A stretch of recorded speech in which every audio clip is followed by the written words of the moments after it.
I had found the hotel by chance when I was on a business trip to southern Germany. It was hidden in the mountains off the main road. The building looked old but well-maintained, and it was the only hotel nearby that still had a free room.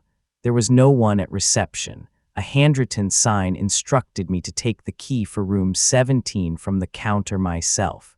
The hotel felt empty and strangely silent, but I ignored it and walked down the long, dark corridor to my room. As I walked down the corridor, I noticed how silent it was. The old carpet swallowed my steps, and the air was cooler than normal for this time of year. I felt a slight chill, but I told myself it was just my imagination. The room was simply furnished but tidy, yet one detail immediately caught my attention. A large, heavy mirror with a dark wooden frame hung on the wall opposite the bed. The frame was intricately decorated, but the mirror itself radiated something unsettling. I put down my things, tried to relax and prepare for the night, but the mirror felt unnatural. Somehow I had the feeling that it showed more than just my reflection. I slept restlessly the first night, constantly waking up because I felt like someone was in the room. Each time I opened my eyes, the room seemed empty, but each time my gaze immediately fell on the mirror. It was strange, but my reflection didn't seem to behave normally. Once, when I woke up and sat up, I had the feeling that my reflection was a moment slower than me. I told myself it was just my imagination, but it sent shivers down my spine. Around 3 a.m., I heard a faint scratching sound, as if something was behind the mirror. I sat up and listened, but there was nothing. Still, the feeling that something was lurking behind the glass remained. I got up, went closer to the mirror, and wiped the cold glass, but there was nothing to see. The rest of the night was no better. Every time I tried to sleep, I felt like the mirror was watching me. I kept waking up, drenched in sweat and with an uncomfortable feeling of coldness. When morning came, I was exhausted and confused. The mirror was fogged up, even though there was no moisture in the room. I wiped it off, but the uneasy feeling lingered. The next morning, the discomfort was still there. I went to the reception to check out of the hotel, but no one was there. An older woman later came out of the adjacent room and looked at me as if she knew exactly what I had experienced. "Room 17, she said softly. "The guests don't like the mirror there." I felt a cold shiver run down my spine. The way she said it left no doubt that others had similar experiences, but I decided to stay another night. Something held me captive in this hotel. Back in my room, the mirror immediately caught my eye. It dominated the room as if it were the center of everything. The light falling on the glass seemed to make it deeper, as if the glass itself led to another world. The longer I looked at the mirror, the more it seemed to change. Shadows moved in the corners, almost invisible but still noticeable. I tried to look away, but it was as if the mirror had cast a spell on me. I left the room to calm down and spent the day outside the hotel. But when I returned, the room felt even more oppressive. The mirror was the first thing I saw when I opened the door, and that eerie feeling immediately overwhelmed me again. The second night was worse than the first. I left the light on in the room because the darkness unsettled me too much, but the light reflected strangely in the glass. It seemed as if the mirror was not just showing my reflection, but something deeper, darker. Around midnight, I heard the scratching again. This time it was louder, almost as if something was trying to force its way through the glass. My heart was pounding so hard I thought it would burst. The mirror drew me into its spell. I walked towards the mirror and felt the cold glass. It felt as if it was vibrating in my hand, almost like a living being. My breath hitched. Suddenly, I saw something, a dark shape inside the mirror that was moving slowly. I screamed and jumped back. The shadow in the mirror seemed to come closer, as if it wanted to pass through the glass. I stumbled out of the room and spent the night in the lobby, too frightened to return. The hours dragged on endlessly as I sat on an uncomfortable armchair, unable to sleep. The scratching was gone, but the coldness the mirror had left behind remained. The next morning, I wanted to leave the hotel for good. I told the woman at the reception about my experiences, but she didn't seem surprised. Many people have complained about the mirror, she said with a smile that unsettled me even more. I should have left immediately, but my work kept me in the city. Besides, the hotel was the only one with a free room, so I stayed another night, even though I knew it was a mistake. As I re-entered the room, the air felt heavy and stuffy. The mirror was the first thing I saw, and the oppressive feeling immediately overwhelmed me again. The shadow was not visible, but I knew it was lurking there behind the glass. I considered taking the mirror down or covering it, but I didn't know if that would help. Something inside me said that the mirror was not just a piece of furniture. It was a gateway to something unknown, and I was not ready to find out where it led. But the scratching had driven me to madness, and I knew I wouldn't survive this night if I didn't do something. I decided to cover the mirror. I took a blanket and tried to hang it over the glass, but when I touched the mirror, the glass felt unnatural, almost as if it was moving. I stumbled back and the blanket fell to the floor. The scratching started again immediately, this time louder and faster. It was as if something panicked because I had touched the mirror. My heart raced and my hands trembled as I tried to push the bed in front of the mirror to block it, but the feeling of being watched didn't stop. On the contrary, it got worse and worse. I could no longer see the shadow, but I knew it was there, behind the glass, ready to come out. The night passed agonizingly slowly. I sat trembling on the bed, unable to move. Every minute felt like an eternity, and the scratching didn't stop. It was as if the mirror itself had come alive. Around 3 a.m., the scratching suddenly stopped. An eerie silence settled over the room, and I knew I was not alone. I don't know how long I waited in this state of paralysis before I dared to look at the mirror again. When I finally turned my head, I saw it, the shadow. It was standing directly in the mirror now, just a step away from me, as if waiting for me to acknowledge it. My breath caught. The room suddenly felt tighter, as if the darkness was growing out of the mirror and wrapping itself around me. I wanted to scream, but no sound passed my lips. It was as if the air around me had frozen. The shadow didn't move, yet its presence was overwhelming. I could feel it staring at me, even though I couldn't make out any eyes. It was a gaze that penetrated deep into me, into my thoughts. I stood up and stumbled backward toward the door, my legs shaking beneath me, but the shadow in the mirror remained motionless, as if it knew I couldn't escape. In that moment, I felt that the mirror had trapped me. I left the room without looking back, but even as I walked down the hall, I felt the coldness of the mirror on the back of my neck. After that night, I knew I could never go back to that room. I packed my things and left the hotel early in the morning without looking back, but the feeling of being watched didn't stop. Even at home, far away from the hotel, I could still hear the scratching. At first, I thought it was just my imagination, an after effect of what I had experienced, but with each passing day, the sound grew louder and clearer. I began to avoid the mirrors in my apartment. Every time I looked into one, I had the feeling that something was lurking in the depths of the glass. It wasn't the same shadow I had seen in the hotel, but it was something. At night, I heard the scratching as if it was coming from the walls. It kept me from sleeping. I knew I hadn't escaped the shadow. It had followed me, and now it was here in my apartment, behind every mirror, in every reflection. It was as if the shadow had taken a part of me, and now I couldn't get rid of it.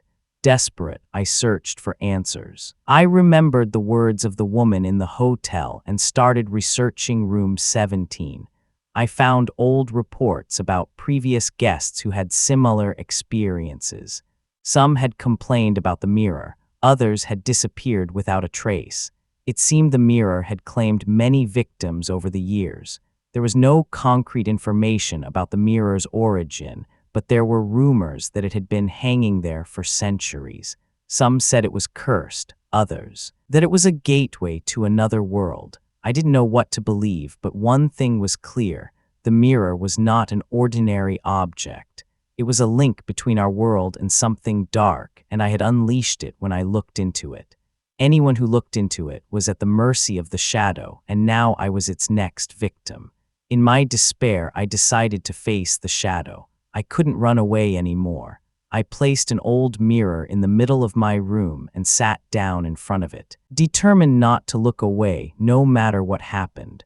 The scratching started immediately. It was as if the shadow had been waiting for me to look at it again. My heart raced and sweat ran down my forehead, but I stayed seated, my eyes fixed on the glass. At first, I saw nothing, but after a while, the shadow began to show itself. It was hidden deep in the mirror, but it was getting closer, slowly but relentlessly. The air in the room grew heavy, and I could barely breathe. The darkness seemed to stream out of the mirror to devour me. I reached for a heavy object and threw it with all my might against the mirror. The glass shattered, but instead of disappearing, the shadow now seemed to writhe out of the fragments. I had made a mistake. I had freed it. When I realized what I had done, sheer panic overwhelmed me. The shadow was no longer just in the mirror, but in the room with me. I could feel its presence as if it was enveloping me. The darkness was so thick that I could hardly see. I tried to flee the room, but the shadow followed me. No matter where I looked, there were reflections in windows, in glass doors, on shiny surfaces. The shadow lurked in every one of them. I ran out of the house, not knowing where to go, but it was no use. The shadow was everywhere. I knew I couldn't escape it. It was only a matter of time until it completely devoured me. The night was cold, and I could hear the scratching again, this time louder than ever before.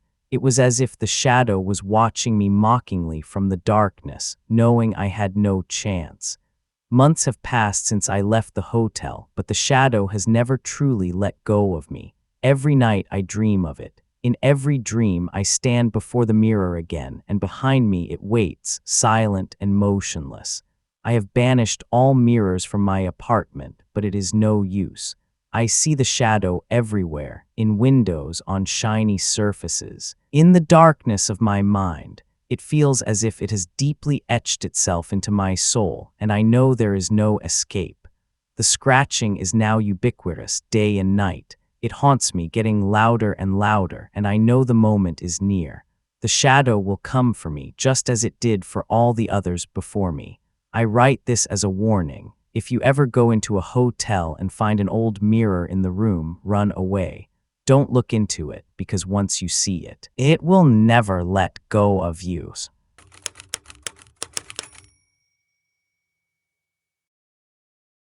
I was on a long drive across the country when dusk broke, and I decided to spend the night in an old hotel on the outskirts of a small town. The building looked abandoned at first glance and bore the marks of many past decades. It stood lonely, far from any civilization. As I stepped into the lobby, I immediately noticed the musty smell of dampness and decay. An elderly woman sat behind the reception desk and smiled wearily as she handed me the key for room 12. "Just one night?" she asked, as if she knew I wouldn't be able to stand it any longer. Her manner made me nervous, but I decided not to dwell on it. I walked through the narrow, poorly lit corridor to my room. The walls were covered with faded wallpaper, and the wood beneath my feet creaked with every step. A strange coldness permeated the building, even though it was summer outside. My room was simply and old-fashionedly furnished. A small bed, a wardrobe, and a table. But it was the oppressive silence that bothered me most. There were no sounds from other guests or staff, only a deep, unnatural quietness that unsettled me from the start. It must have been well past midnight when I was suddenly jolted awake. It was pitch black outside, and the hotel lay in complete silence. But something had woken me up, a faint, barely audible whispering that seemed to fill the room. I lay still and listened as my heart rate accelerated. The voices sounded like the whispering of children. They spoke to each other, almost playfully, but the words were incomprehensible. I told myself it was just a dream, but the voices became clearer, as if they were coming from the walls. I sat up and looked around the room. Nothing moved, but the voices remained. Cautiously, I stood up and went to the door, opened it quietly, and peered out into the dark hallway. Nothing was visible, but the whispering suddenly stopped, so abruptly that a shiver ran down my spine. I closed the door and lay back down in bed, but the unrest remained. The children's voices had branded themselves into my consciousness, and although it was now silent, I felt watched. The next morning, as I left the reception to explore the town, I decided to ask the elderly woman about the voices. "Are there other guests with children here?" I asked cautiously, but her answer made me shudder. "No," she said dryly, looking at me with a strange smile. "There are no children here." Something about her reply disturbed me. It sounded like she knew exactly what I had heard, but as she turned away, I knew I wouldn't get any further answers. It was as if she wanted to hide something. When I was walking through the town later, I casually mentioned to a shop owner that I was staying at the old hotel. To my surprise, he immediately became serious. "The old hotel, did you know it used to be an orphanage?" he said softly. "They say you can still hear the voices of the children there." A cold shiver ran down my spine. The connection between the hotel and the orphanage was clear. I began to realize that the children I had heard in the night might never have truly left. The second night, I lay awake in bed, waiting, almost in a state of nervous anticipation. I couldn't get what the shop owner had told me out of my head. The hotel, once an orphanage, carried the burden of a dark chapter in its history, and the children's voices I had heard now made more sense. It was shortly after midnight when I heard them again. This time the voices were clearer, as if the children were standing right outside my door. They whispered and giggled as if playing an invisible game, yet their words remained incomprehensible. I sat up, feeling my heart pound in my throat. I stood up and went to the door, opened it carefully, and stepped out into the dark hallway. The voices immediately stopped, but I had the feeling of not being alone. The hallway seemed longer and darker than before, and a strange crackling sound was in the air. I returned to the room, closed the door, and leaned heavily against it. The coldness crawled into my bones, and I could no longer hear the voices, but I knew they were there, somewhere in the hotel, watching me, and they didn't want me to leave. The next morning, the atmosphere in the hotel was even more oppressive. I couldn't ignore the connection between the old orphanage and the hotel. Determined to find out more, I visited the town library to search through old records. There, I stumbled upon newspaper articles that revealed the building's grim past. Many decades ago, the hotel had been an orphanage where children had died during an epidemic. The report spoke of mysterious deaths and unsolved incidents in which children disappeared inexplicably. The orphanage was subsequently closed and converted into a hotel years later, but some believed that the souls of the children who died there never found peace. There were rumors that hotel guests repeatedly heard the voices of the deceased children at night. With every detail I read, it became clear to me that the hotel was more than just a simple building. It was a place haunted by the past, and the children's voices I heard were a part of this dark history. Back at the hotel, a crushing silence hung over the building. It felt as if knowing the history of the place had doubled the weight of the air.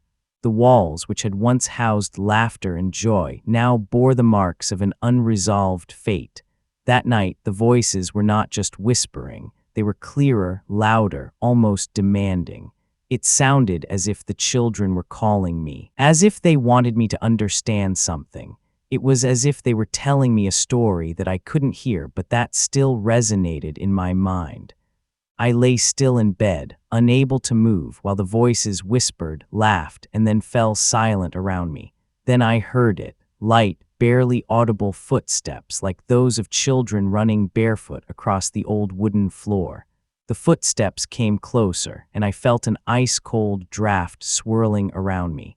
I opened my eyes, but the darkness in the room was impenetrable.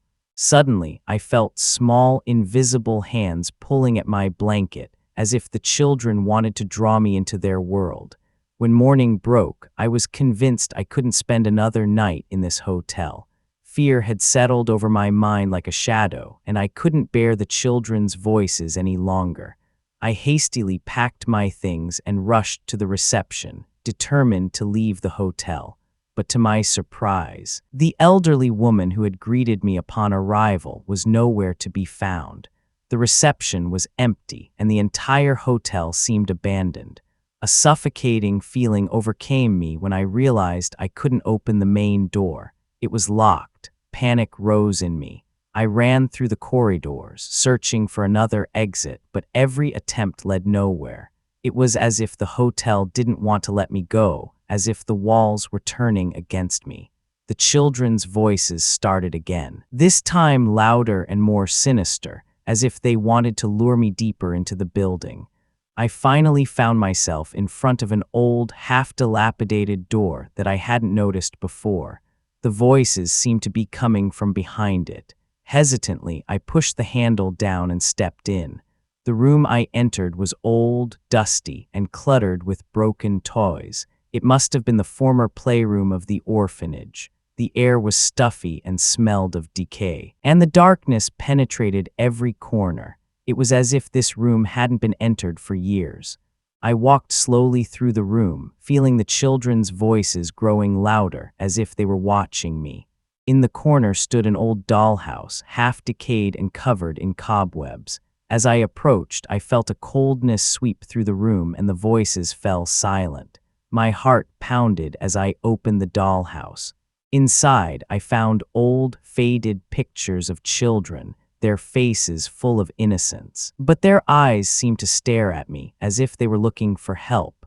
I knew this was the place where it all began. The children had died here, and their souls had never been freed. A sudden giggle behind me made me freeze. I turned around, but the room was empty. Suddenly, the air in the room became ice cold. The temperature dropped so fast that I could see my own breath. The children's voices were now everywhere, whispering, laughing, and calling. It was as if they were circling me, invisible but palpable. My body was paralyzed, unable to flee. Then I saw it, a small figure, barely bigger than a child, emerging from the shadows in the corner of the room. Its face was pale and ghostly, its eyes empty. It stood motionless, staring at me. I couldn't look away as my heart pounded wildly in my chest. The figure didn't move, yet its presence was overwhelming. It felt as if it was urging me to do something, as if it was asking me for help. But I was too frightened to react. Instead, I felt an invisible coldness enveloping me, as if the ghosts wanted to pull me into their world. I stumbled backward out of the room, the voices of the children still echoing in my ears as I slammed the door shut, but I knew there was no way out. Back in my room, I tried to process what I had seen. The children who had died in the orphanage had never found peace in this hotel. Their ghosts were trapped here, and I had awakened them. I began to research further and came across reports from other guests who had similar experiences. Many spoke of the children's voices they heard at night, of invisible touches and inexplicable cold shivers, but no one knew how to break the hotel's curse. The more I read, the clearer it became to me that I had become part of this haunting. The children's ghosts had found me, and they wouldn't let me go until I understood what they wanted. It wasn't just curiosity. They needed something, and I knew I had to find out what it was. I knew I couldn't run away any longer. In one last desperate act, I decided to return to the room, hoping to redeem the children and end the haunting. I wanted to help them find peace so they could finally let go. When I went back into the abandoned playroom, the darkness seemed even denser. The coldness immediately surrounded me, and the children's voices whispered softly, almost like an inaudible giggle. I knelt down and spoke aloud, telling them I wanted to help, but instead of relief, the voices grew louder, aggressive. It was as if the children didn't want me to help them. Suddenly, I felt the same invisible presence as before. The coldness gripped me, and I knew I wouldn't succeed. The children didn't want to leave. They were bound to this place, and nothing I could do would redeem them. I felt the darkness seize me, and I was powerless as the coldness crept into my bones. It's hard to say how long I've been here. The days and nights blur, and I've stopped counting them. The children's voices constantly accompany me day and night. It's as if I've become part of this place just like them. Every attempt to leave the hotel ends in nothing. I always find the same corridor, the same doors, and the voices get louder and louder. They won't let me go. It's as if the hotel has taken me in as part of its curse. The invisible hands, the coldness. The voices, they are always with me. I am now a prisoner of this place, just like the children, and there is no escape. I have understood that I will never escape. The children's ghosts have held me captive here, and I am lost. If you read this, be warned. Never enter this old hotel, and if you hear the children's voices, run, because once you are here, there is no escape.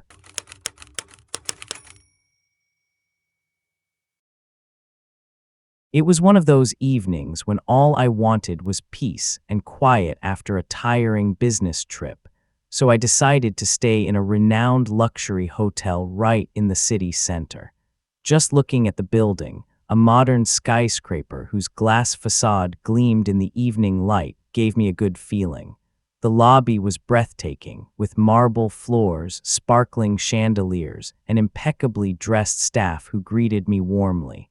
The receptionist welcomed me with a smile that, however, lingered a moment too long. It felt as if she was looking at me too closely before handing me the key to room 215. As I walked down the corridor to reach my room, I noticed the oppressive silence. No sound, not even the hum of air conditioning or the whispering of other guests. The corridor seemed to stretch endlessly, and the walls seemed to amplify the silence, making the lighting cast long shadows that made the way seem eerier. My room was bright and modern, with a large window front that offered a view of the city, but as soon as the door closed behind me, a peculiar coldness spread. The room felt empty and yet oppressive, as if it were hiding something. It wasn't just the silence that bothered me, but a deep-seated feeling of being watched. I sank onto the bed, my limbs heavy from the journey, but the discomfort remained. It was as if the room was waiting for me, as if something was lurking beneath the pristine surface.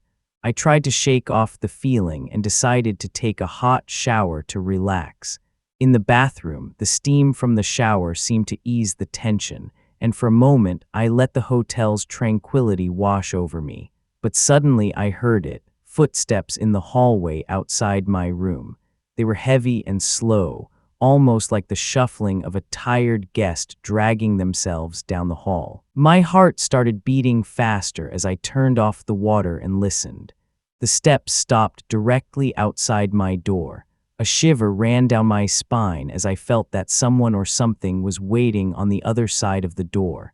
The air in my bathroom suddenly seemed much cooler, and I felt my breath hitch. With trembling hands, I wrapped myself in a towel and cautiously approached the door.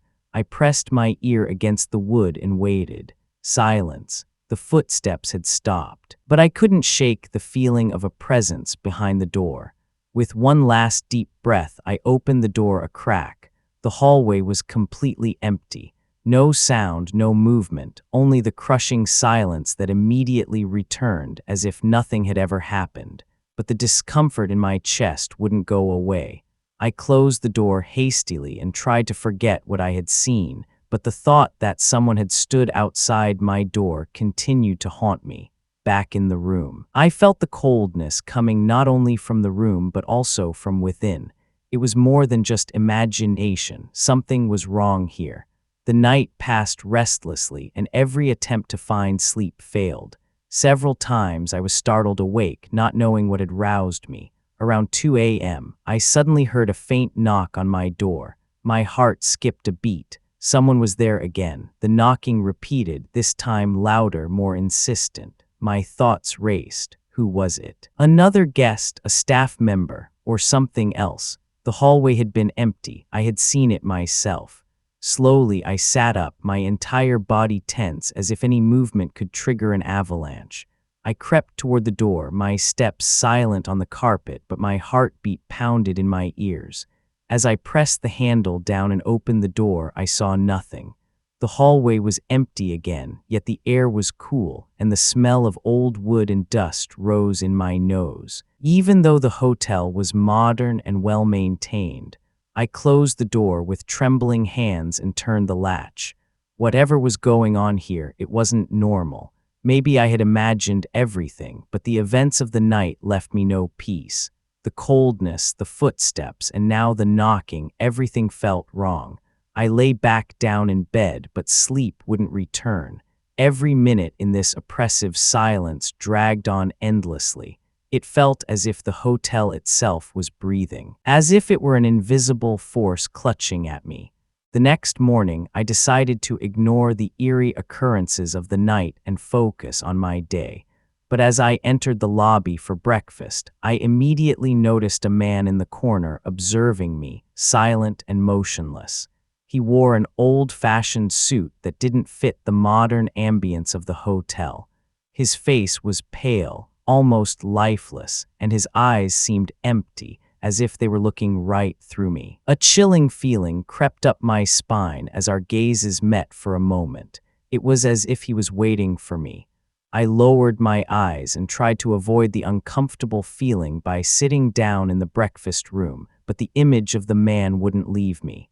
While I drank my coffee, I constantly had the feeling that his eyes were still resting on me, even though he wasn't near me. After I had eaten, I looked around cautiously, but the man was gone. The sudden emptiness he left behind worried me even more. It was as if he had dissolved into thin air. To distract myself from my unease, I spoke to one of the hotel employees. I casually described the stranger, but the answer chilled my blood. "We don't have a guest who looks like that," he said. The feeling that something was fundamentally wrong crept into my consciousness like a shadow. Who was this man, and why had he disappeared so suddenly? That night, I lay awake, unable to sleep, the images of the sinister stranger in my head. It was almost midnight when I suddenly heard noises from the next room. It sounded like someone was moving furniture. The shrill scraping of wood on the floor was clearly audible. My body froze as I listened. The noises grew louder, as if someone was desperately trying to rearrange the room, but then, just as suddenly as they had begun, they stopped. A deep silence settled over the room, so suffocating that I could barely breathe. I went to the wall and pressed my ear against it to hear better, but nothing stirred. The silence was almost painful, and the coldness in the room intensified. I pulled back, wondering if I should check, but fear held me back. My head was full of questions. Who was in the next room? Why did it sound like someone was there? And why did the noises stop so suddenly? Everything in me screamed for me to leave this hotel. But I knew I had to face the truth. I closed my eyes, but sleep wouldn't come. Every minute dragged on, and the feeling that I wasn't alone grew more intense. The thought that something dark was lurking in this hotel wouldn't let me go. The next morning, I couldn't forget the eerie noises of the night. They haunted me even as I sat at breakfast. I decided to approach the reception to ask about the guest in the room next door. Perhaps there was a logical explanation that would provide me with relief. Who is staying in the room next to mine? I asked the receptionist casually, but the answer I received sent a shiver down my spine. "Room 213 is empty," she said with a detached smile. Her gaze seemed almost threatening for a moment, as if she knew something she didn't want to say. My heart raced. How could the room be empty when I had so clearly heard the noises in the night? I couldn't have possibly imagined it. There had to be someone there, but who or what? These thoughts instilled a deep fear in me that wouldn't let go. As I walked down the corridor, I noticed that the door to room 213 was slightly ajar. An uneasy feeling crept up in me. Should I look? Part of me desperately wanted to find out, but at the same time, I felt it would be better to keep away. Nevertheless, I moved closer, almost drawn by an invisible force. But just before I touched the door, I heard the faint scraping of furniture again. My heart stopped, and I instinctively took a step back. Without further thought, I turned around and quickly went back to my room. I closed the door behind me and bolted it tightly. Whatever was going on in room 213, I didn't want to find out. Back in my room, I couldn't shake the feeling that I needed to find out more about this hotel. Something was wrong here, and I was determined to get to the bottom of it. In the afternoon, I went to the city library and started searching for information about the hotel. After a while, I came across an old newspaper article that confirmed my worst fears.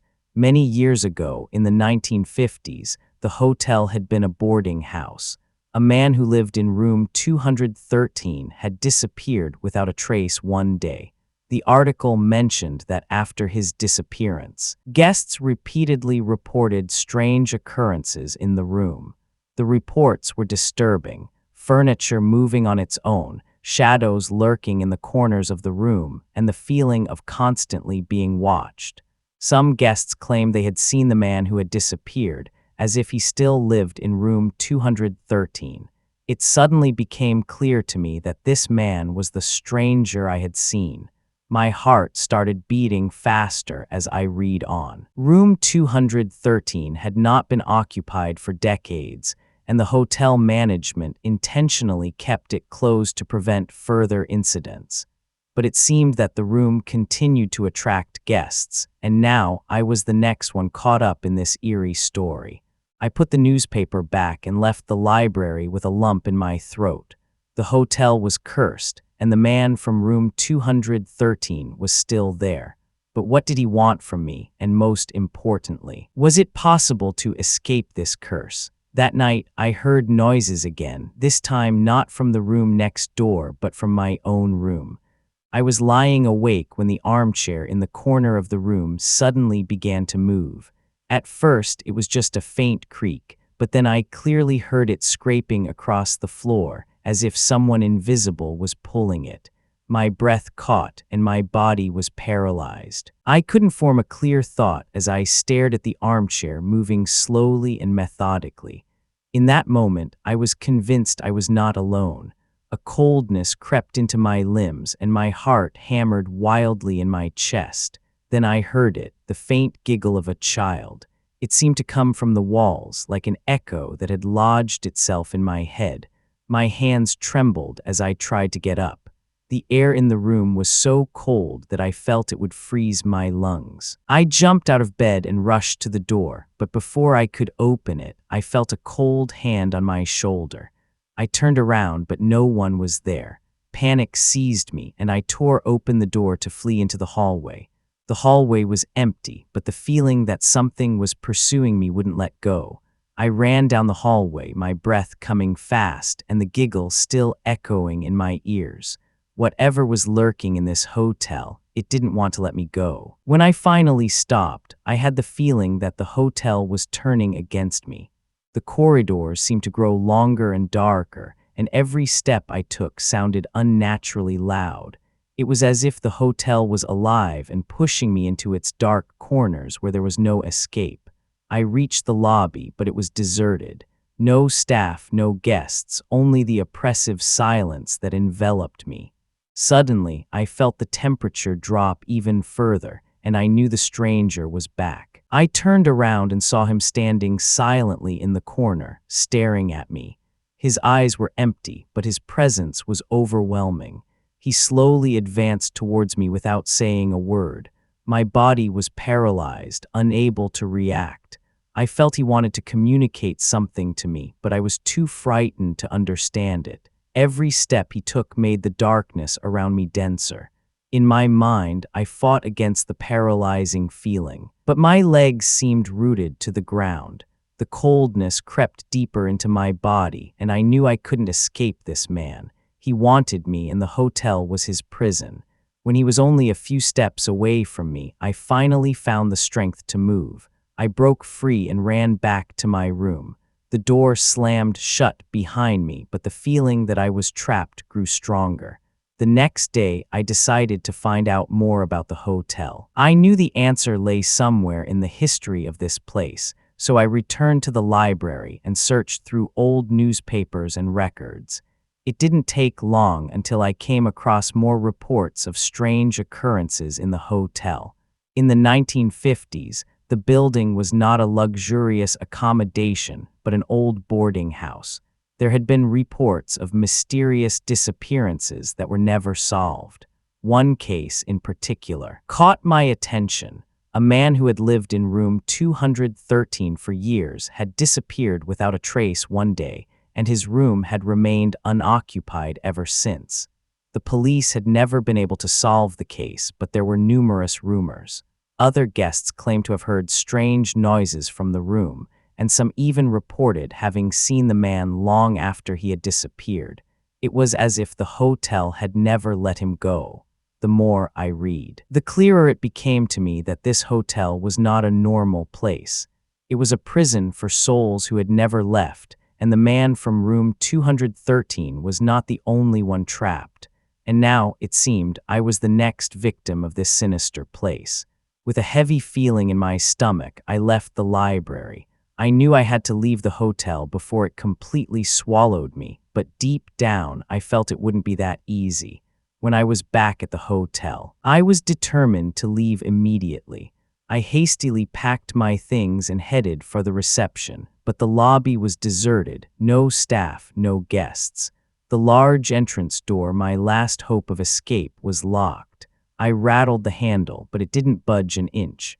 Panic overwhelmed me as I ran through the hotel corridors, desperately searching for an exit, but the further I ran, the more the hotel seemed to change before my eyes. Corridors that were previously short stretched out endlessly.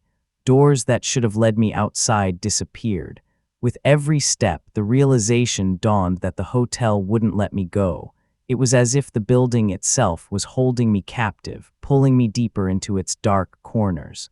Finally, I stopped, gasping for breath, my heart racing and my legs giving way.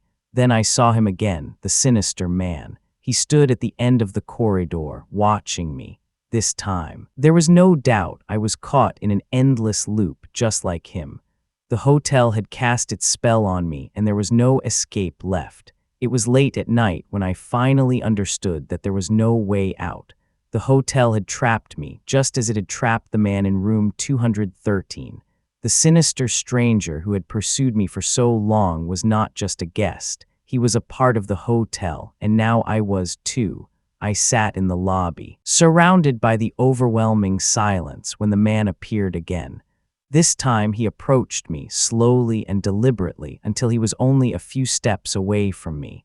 His eyes were cold, empty, yet I felt he wanted to communicate something to me. "It's time," his gaze seemed to say without speaking a word. I felt the coldness of the hotel creeping into my bones. The air around me grew heavier, and I knew I was next. My body trembled as I understood that I could no longer escape this place. The man turned and slowly walked toward room 213. Unwillingly, I followed him, as if an invisible force compelled me.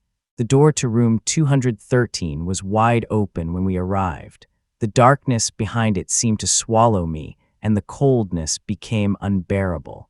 The last thing I saw before the darkness completely enveloped me was the old guest book on the table. My name was already in it, with no departure date. It was my turn.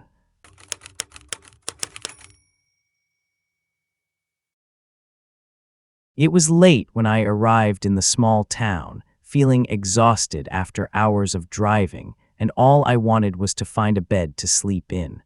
The only hotel I could find was on a dark side street. It was old and looked abandoned, but the room-free sign was blinking faintly, so I decided to go in. The feeling that came over me as I opened the door was hard to explain. Something about the place didn't seem right, but I couldn't quite pinpoint what it was. The lobby was empty, and the air was cool. A woman appeared behind the reception desk after a few minutes. She barely looked up as she wordlessly handed me the key to room 17. At the end of the hall, she said quietly, without really looking at me. Something about her expression made me shiver, but I was too tired to think about it further. All I wanted was to go to bed.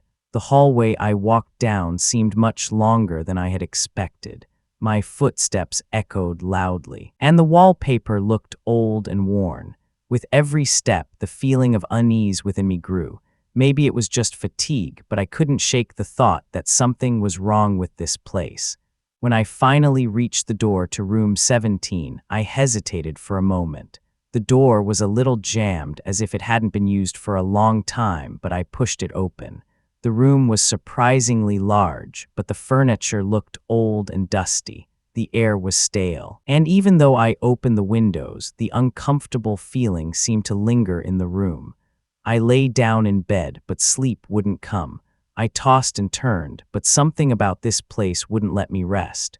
Eventually, I fell into a restless sleep, but even in my dreams, something dark seemed to be lurking. The next morning, I woke up exhausted. The night had been quiet, yet I felt like I hadn't slept at all. The air in the room was heavy and stuffy. I drew the curtains and looked out onto the street, but to my surprise, it was completely empty. No cars, no people, nothing. It was as if the town was deserted. I decided to go to the reception to ask for breakfast, or at least for information about the area, but when I got there, the woman from last night was nowhere to be seen. The reception was deserted. There were no signs of life in the hotel, and the silence was oppressive.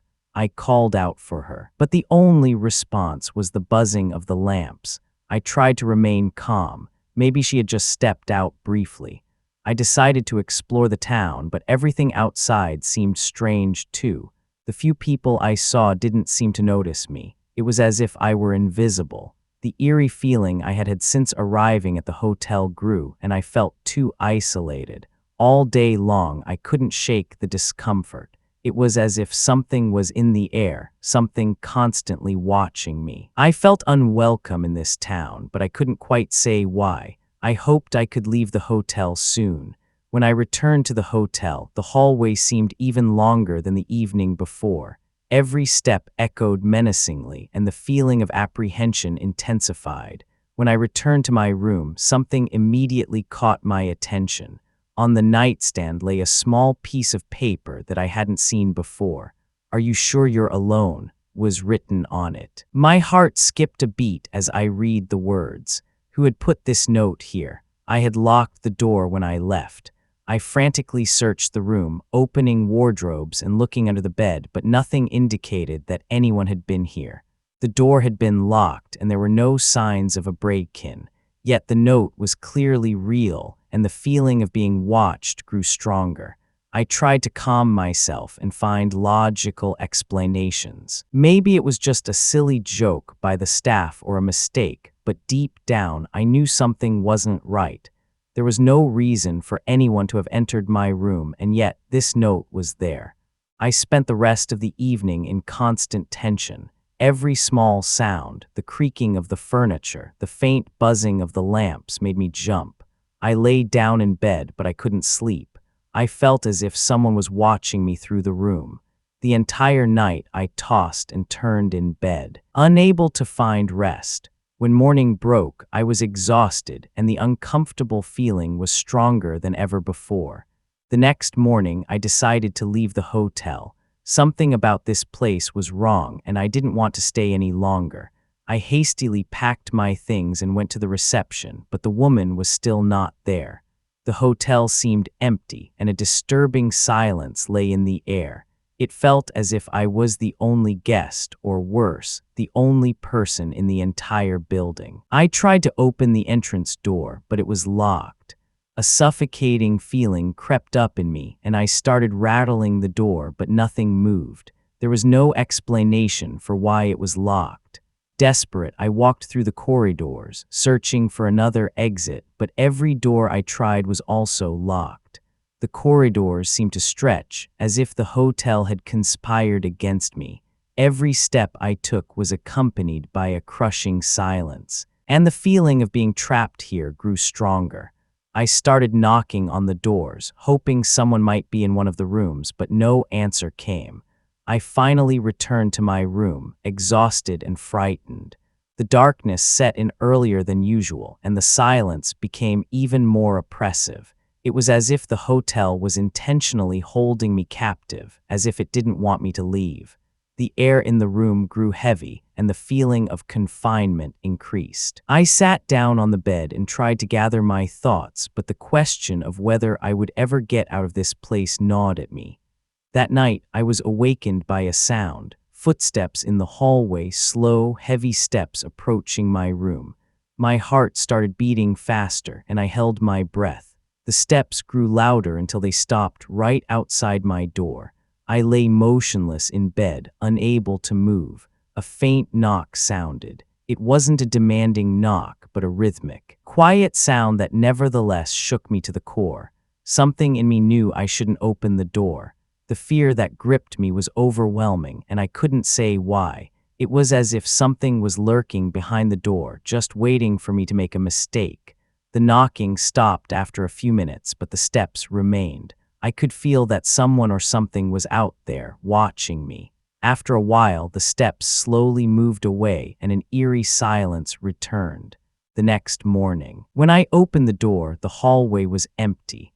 There were no signs that anyone had been there during the night. Nevertheless, the fear I had felt was real. I began to seriously doubt my sanity. Was I alone here, or was the hotel playing a cruel game with me? In the morning, my first thought was to leave the hotel as quickly as possible, but when I tried to open the door, it was locked again. It was as if the hotel had decided not to let me go. I rattled the handle desperately, but it didn't move. A cold shiver ran down my spine. The hotel had trapped me, and I didn't know why. I decided to look for another exit. Maybe there was a back door or an emergency exit I had overlooked. As I walked down the corridors, they felt as if they were stretching. Every step echoed loudly, and the walls seemed closer than I remembered. It was as if the hotel was turning against me, pulling me deeper into its core. Every door I tried was locked. The corridors seemed to stretch endlessly, and the air grew heavier. I knocked on every door I found, but no answer came. It was as if the hotel was completely empty, yet the feeling of being watched wouldn't leave me. It was as if the walls had eyes that followed me wherever I went. Finally, I found a narrow staircase leading down to the basement. Hesitantly, I went down the steps, hoping to find an exit there, but the basement was dark and damp, and it smelled of decay. The faint lighting made shadows dance on the walls, and I had the feeling that I wasn't alone. When I couldn't find a way out, I finally returned to my room, the feeling of confinement unbearable, and it was clear that I was trapped in this hotel. The only question was, how much longer could I endure this? In my room, I sank exhausted onto the bed, my heart still pounding from the panic that had overcome me in the basement. But then I noticed something that made my breath catch. On the nightstand lay an old, dusty newspaper article that I hadn't seen before.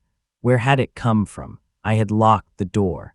The article reported a fire that had occurred in this hotel many years ago. Several guests had died in it, and the hotel had subsequently been closed for a long time. An eerie feeling came over me as I read the lines. The stories of disappeared guests who were never found matched what I was experiencing. It was as if the hotel had kept them for itself. Panic rose in me as I thought about it. Was I next? Was I also destined to be lost forever in the corridors of this hotel? I couldn't grasp it, but deep down, I knew that something in this hotel wasn't normal. It was playing a game with me, and I was losing my mind. I tried to calm myself. Maybe the article was just a coincidence, something that had been forgotten, but that made no sense. Someone had deliberately left it here. But who? The receptionist. Or something else that resided here. I couldn't explain it. That night, I barely slept. Every sound made me jump, and the silence was even more oppressive than before. It was as if the hotel was waiting for me to finally give up. The next morning, I was determined to go to the reception and demand answers. To my surprise, the receptionist was back in her seat as if nothing had happened. She looked at me with her empty, expressionless face as I approached her. "Can I help you?" she asked in a voice so calm and composed that it sent a shiver down my spine. I asked her why the doors were locked and if she knew anything about the newspaper article, but her only answer was a vague smile. Some guests stay longer than they should, she said calmly, looking me directly in the eyes. Her words made my blood run cold. What did she mean by that? Was I one of those guests? I wanted to question her further, but she didn't seem willing to tell me more. Her expression remained inscrutable, and I felt I wouldn't get any further answers from her. Confused and frightened, I returned to my room. Her words echoed in my head. Some guests stay longer than they should. Was I now one of those guests? The silence in the room seemed more oppressive than before, and the feeling that something inevitable was coming increased. I knew I had to make a decision soon. Either I found a way out, or I would stay here forever. The next few days passed in a kind of haze. Every night, I heard the footsteps in the hallway, and every time there was a knock on my door, but I couldn't bring myself to open it. The fear surrounding me was overwhelming. It was as if the hotel had me completely in its clutches. I started to doubt my sanity. Was all this real, or was I just a victim of my own paranoia? I tried to leave the hotel several times, but every attempt failed. The doors remained locked, and the corridors seemed to change. It was as if the building was alive and playing with me. Every time I tried to find a way out, it only led me deeper into its dark corners. I felt like a rat in a labyrinth without end. The pressure I was under became unbearable. The constant silence, the endless corridors, and the feeling that something was watching me brought me to the brink of madness. In my mind, there was no clear way out anymore. All I could do was continue wandering through the corridors, hoping to find an exit, but there was none. Every night, the darkness grew denser, and the footsteps in the hallway grew louder.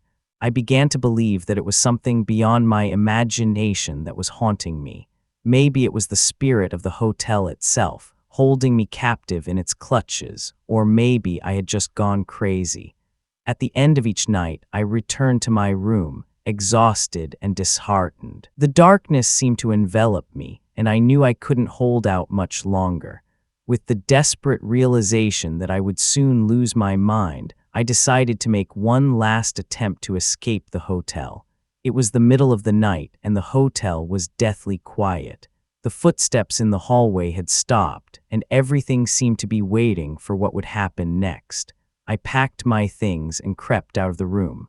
The hallway was shrouded in deep shadows, and the air was heavy with an oppressive silence. Every step I took sounded like a thunderclap in my ears. I knew this was my last chance. Either I found a way out, or I would be trapped here forever. I went straight to the entrance door and rattled the handle desperately, but as before, the door was locked. This time, however, I was determined not to be defeated so easily.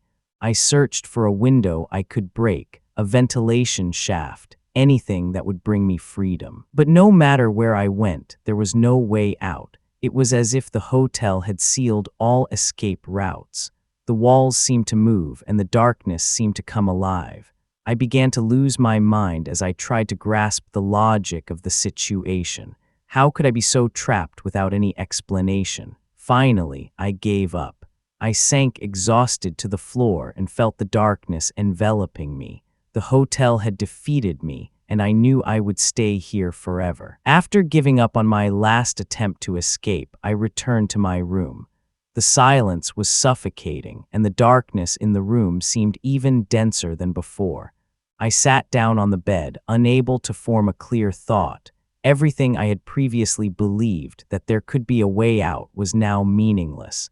The hotel had defeated me. The footsteps in the hallway returned, but this time they sounded different, slower, heavier, as if something was coming for me but wasn't in a hurry. I lay still in bed, too afraid to open the door or even make a sound. I knew it was pointless to resist. Something was after me, and it was only a matter of time before it got me. The light in the room began to flicker faintly, and the shadows on the walls danced in an eerie rhythm. It felt as if the hotel itself had come alive, as if it wanted to completely enclose me. Every corner, every angle of the room seemed to turn against me. I no longer knew what was real and what wasn't.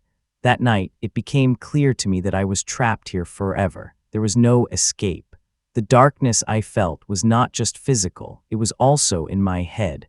I began to understand that the hotel was influencing me in ways I couldn't comprehend. It was playing with my thoughts, distorting my perception. Everything I felt was part of a plan to drive me insane. I didn't know how much longer I would hold out. The hotel wanted me, and I was already on the verge of belonging to it. When the next morning dawned, I felt completely empty. I no longer had the courage, no longer the will to try to escape again. The door to my room remained locked, and I knew it would never open again. I had become part of this place, just like the walls, the ceiling, and the darkness that surrounded me. I sat down on the bed and let my gaze wander around the room. There was nothing that made sense anymore. I felt like I no longer existed, at least not in the way I knew it. I was now just a shell, trapped in an endless cycle of fear and hopelessness. The footsteps in the hallway no longer returned. The silence was all-encompassing, and I knew this was my fate. The realization that I would never escape had become deeply ingrained in me. The hotel had completely pulled me into its darkness, and there was nothing I could do about it. The question of how long I would still be here had become meaningless. It was no longer time that mattered. It was the hotel holding me captive. It was the darkness devouring me piece by piece. I knew I would be here forever, like many before me who had never escaped. The hotel had swallowed them all, and now it was my turn. As I closed my eyes, I felt the darkness completely enveloping me. There was no escape anymore. I was lost.